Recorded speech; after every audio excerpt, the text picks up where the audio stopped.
mettre à pied, on allait à la messe de minuit. Et ensuite, quand on revenait de la messe de minuit, on était tous réunis et il y avait une grande table où on avait mis nos chaussures avant de partir, bien sûr, devant le foyer. Et quand on arrivait, on retrouvait des oranges, des papillotes, et puis, suivant les enfants, on pouvait avoir un petit fusil en bois, voilà, des jouets comme cela. Moi, je suis né en 1933, donc je suis un vieux presque. Et mon premier Noël, celui dont je me rappelle le plus, c'est celui où j'ai eu le moins.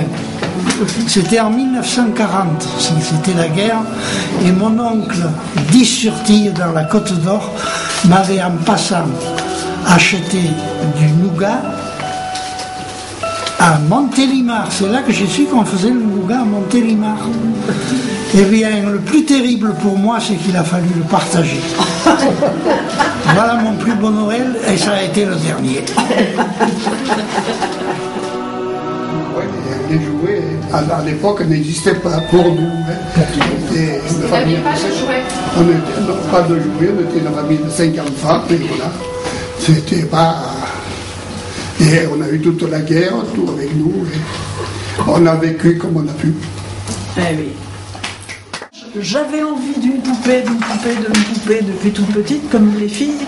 J'ai encore cette poupée qui est la seule que j'ai eue de toute ma jeunesse. Elle est belle. Vous avez quel âge? Alors je devais avoir entre 10 et 11 ans. Oui, parce qu'il y en a... C'est une poupée en cire? Oui.